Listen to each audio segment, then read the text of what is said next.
After a short 5-year stint as a mechanic, I decided to become an electrician. 20 years later, I have some things I'd like to share. Welcome, I'm Carl Murawski, and this is the channel that helps you own better, look better, and live better. I began my electrical apprenticeship in 2004, got licensed in 2009. I've worked in residential, commercial, industrial. I've run crews of 20 plus men, and I've worked in transportation as well. Recently, the trades have been promoted a lot, and I admit that the idea of high earning potential with pretty low educational costs is pretty enticing. And while most people point at the earning potential and all of that stuff, very few ever talk about the downsides. But before I signed up for the apprenticeship and got started, I actually found an electrician and I asked him many of the questions that I'm going to discuss today. Because I see a lot of people today who are offering career advice who have never actually worked in the field. And to me, that's absolutely useless. So if you're considering a career in the electrical trade, here are some of the things that I would advise you on. Let's start with the pros. Variety is number one. Now, I think a lot of people have an idea of an electrician as somebody who's in a building, twisting wires together, or maybe running racks of conduit overhead. But I gotta tell you, it's way more vast than that. I found myself in the middle of a state forest on the side of a railroad at night. I have found myself keeping my lunch safe from snapping turtles in the middle of a swamp. Electricity is everywhere, and it's probably gonna be even more places as more things go electric. So you get your choice of where you want to work. If you like to work outdoors, look into becoming a lineman. If you wanna work in a climate-controlled environment, look at maintenance work. And if you wanna be a complete hero, look into disaster recovery kind of stuff. If you're a 6'4", 300-pound monster, there are plenty of jobs that could use your strength. And alternatively, one of the best finishers I've ever seen was a 98-pound woman who worked circles around plenty of the guys who were on the same crew. Almost no matter who you are or what you want to do, you'll be able to find something in electrical that suits you. Number two, and the big one that everybody talks about, is earning potential. And it is true, you can make pretty good money, but it really depends on location. Now, according to the US Bureau of Labor Statistics, the average electrician makes about $60,000 a year, which is far above the median average wage in the United States. But not all electricians are the same. I found that most of the time, working in residential pays the lowest, at least it seems to. Commercial and industrial could be somewhere in the middle, and it seems like linemen get paid the most. I know some linemen who have made multiple six figures doing what they call chasing storm, which is basically going around and restoring power to areas that were hit by storms. Like any job, pay increases with required skill and potential danger. And let's not forget overtime and side work, so you can usually pick up some extra money if you want to. There are plenty of weekends that I would bang out a service with a buddy of mine, and we both have some pretty decent money for it. So being able to earn a little bit more money if you have to is a real big benefit. Number three is demand. I gotta tell you, in my area with my company, at least what we do, we can't hire people fast enough, and our workforce is definitely aging. We don't have a lot of younger people who are getting into it, so we are hiring people who before we may not have given a second glance to.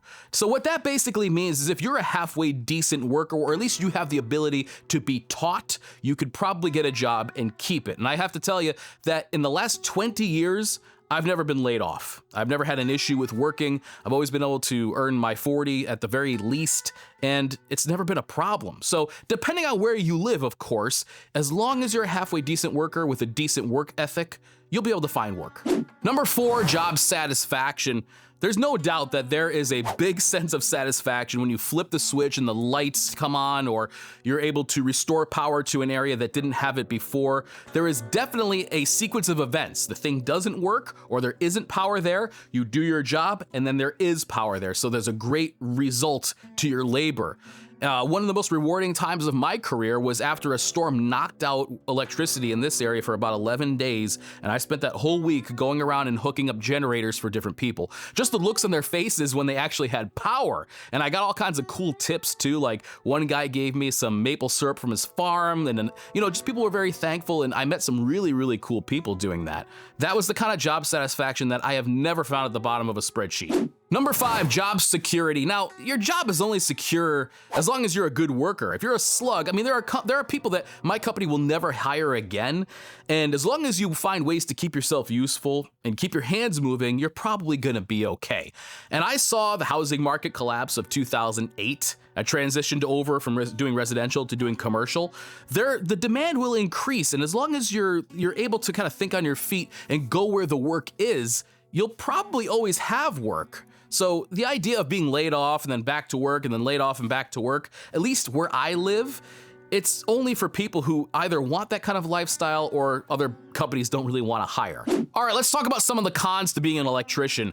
Number 1 is physical labor. You know, it breaks down your body. So you have a finite resource in your body, and every day you're using that resource.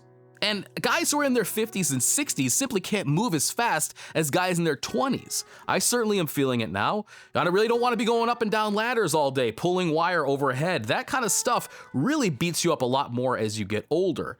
Of course, the people who seem to be in the best shape are the ones that take care of themselves on the outside. So if you're somebody who is active and exercises and eats well and all that stuff and lives a more or less healthy lifestyle, well, you're probably gonna be okay.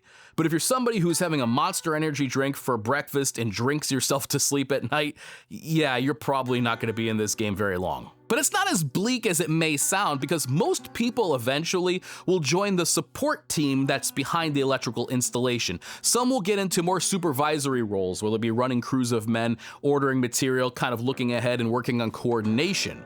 Other people will go into the office and maybe they'll work in the CAD department, or maybe they'll become a project manager or an estimator. That field experience is really valuable in doing any number of those roles. And most of the people who are doing those jobs are people who simply didn't want to work in the field anymore. Number 2, job site conditions. Now, I gotta tell you, there have been times that I've eaten lunch in an air-conditioned cafeteria. But honest to God, that felt like a huge luxury.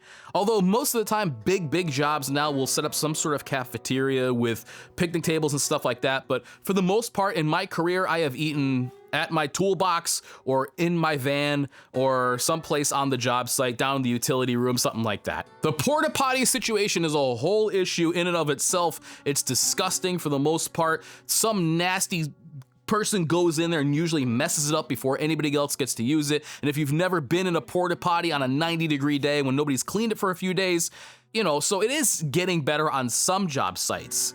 On mine, however, it doesn't seem to be getting any better. And working on a job site can be pretty rough. I mean, most of the time these companies will have some sort of an anti-hazing, anti-harassment sort of thing, but they have those same kind of things in prison, I believe. So, you know, just because they have the rules doesn't mean that anybody's following them. Now, a lot of times this is good-natured and people are just ribbing each other, and that's sort of how you build camaraderie. But at the same time, if you're somebody who maybe is a little bit more sensitive to that kind of thing, maybe the big job site isn't for you. Number 4, the image of being a construction worker. Matter of fact, I had a friend tell me recently that he was having a hard time dating because every time he would sort of get into the next phases of a relationship and they would talk about what they did for a living, usually the girl wasn't interested. And I think that this is changing a little bit more, but he kind of put it this way. He said, look, if she has her choice between me and a lawyer, she's gonna go with the lawyer. And I know that that's just totally speaking in broad terms. There are plenty of people who appreciate tradesmen and tradeswomen, but I think that the image is still there of the dirty, rotten construction worker. Number 5, moochers. All right, now, if you're an electrician, you're gonna meet so many people who have electrical problems, it's gonna blow your mind. Everybody I know, since I became a licensed electrician, seems to have something that needs to be done. And as soon as you introduce yourself to somebody new and you tell them what you do, they will usually find a way to work in, oh, you know, I have this light that's never worked right in my house. Now, a lot of times it's really hard to say no to friends and family, especially if they do something for you and they're close and everything like that. By all means, it's a great way to also do a favor for those who are close to you, but there are plenty of people who are looking to take far more than they give. Yeah, you're gonna find a lot of moochers that you didn't realize were there before. Most people are saying, learn a trade, learn a trade. It's sort of like that learn to code thing, but now it's more learn to weld or learn to be an electrician. The earning potential, right? Everybody sees that. The desire for workers, all that stuff is real, but it's still a job and it can still suck. Thank you so much for watching. Again, this is all my experience, and I hope that you got something out of it. Whether you're looking at this as a career or you're simply exploring your options, it's always good to know the pros and cons of a potential career, and they're all different. So my experience is gonna be a lot different than maybe the person you'll talk to. But either way, I appreciate you watching. Thank you so much to my patrons, my supporters. You guys are the best. I'll never be able to thank you enough for your support. You're amazing, and I'll catch you next time.